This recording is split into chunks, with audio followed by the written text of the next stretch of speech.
जिस गन्ने से गुड़ इतना काला होता है उसकी चीनी इतनी सफेद कैसे हो गई? केमिकल्स उसमें डाले जाते हैं।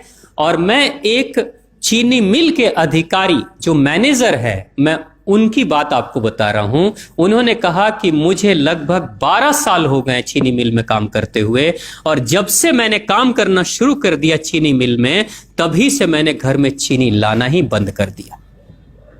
मैं तब से अपने बच्चों को चीनी खिलाता ही नहीं हूं, जबकि नौकरी से सैलरी वहीं से मिलती है, मगर चीनी नहीं। मैंने कहा कि आखिर कौन सी घटना घटी जिसके कारण से आपने ऐसा किया?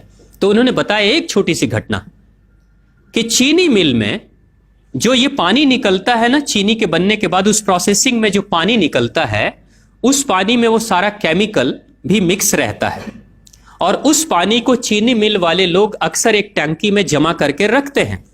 ये सभी चीनी मिल वालों के पास में होता है, आप भी कभी जाएंगे तो आपको भी पता चलेगा। वो टंकी में वो पानी रखा जाता है, लेकिन रोज रोज प्रोसेसिंग हो रहा है, रोज चीनी बन रही है, रोज बहुत सारा पानी आ रहा है, तो आखिर कब तक? एक टंकी की क्षमता है ना, कितने दिनों तक वो टंकी खाली रहेगी? भर जाती है, भरेगी तो फिर क्या करेंगे? खाली करना है। तो क्या किया था चीनी मिल के लोगों ने? सोचा कि छोड़ो ना, अब कहां जाएंगे उसको फेंकने के लिए कहीं दूर, क्योंकि अब उतनी बड़ी टंकी जिसमें हजारों गैलन पानी है, उसके लिए ट्रांसपोर्ट में कितना खर्च आएगा, तो बेहतर होगा रात के अंधेरे में कहीं खेत में डाल देते हैं।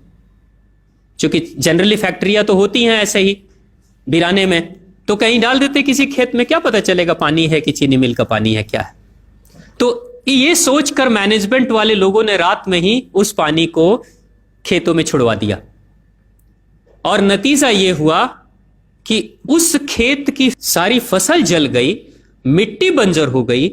और जब किसान पता करने लगा कि आखिर क्या हुआ मेरे खेत में, जब चेकअप कराया वो मिट्टी का, तो पता चला कि इसमें तो चीनी मिल का जो वेस्ट मटेरियल है वो डाला गया है।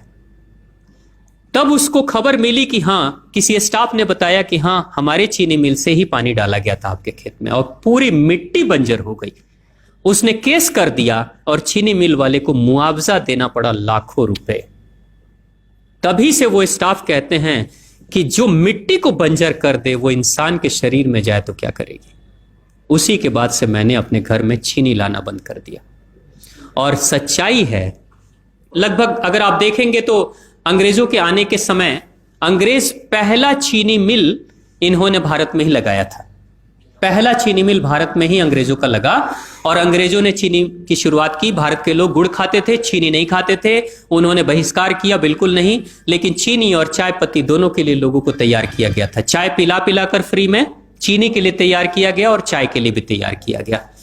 अंग्रेज ने जब से यह शुरू किया है, और पिछले 50 वर्षों से हमारे समाज में चीनी खाने का प्रचलन बहुत तेजी से बढ़ा है, और उसी समय से भारत के लोगों के बच्चों के शरीर में कैल्शियम की कमी होनी शुरू हो गई है।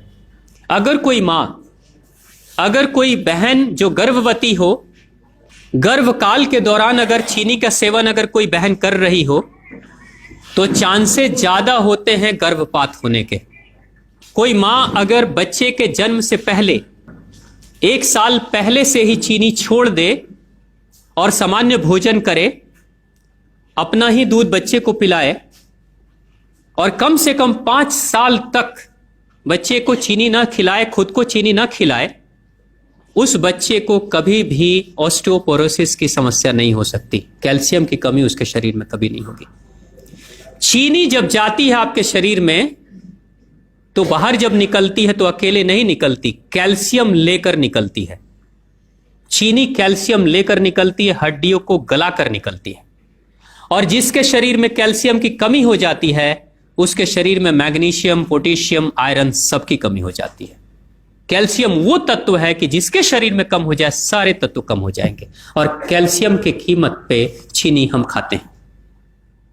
भारत, पाकिस्तान, बांग्लादेश, नेपाल, ऐसे कुछ देशों के अलावा दुनिया के बहुत सारे ऐसे राष्ट्र हैं जहां चीनी का इस्तेमाल ही नहीं होता। आज भी चीनी खाते नहीं, बहुत सारे देश नहीं खाते बिल्कुल।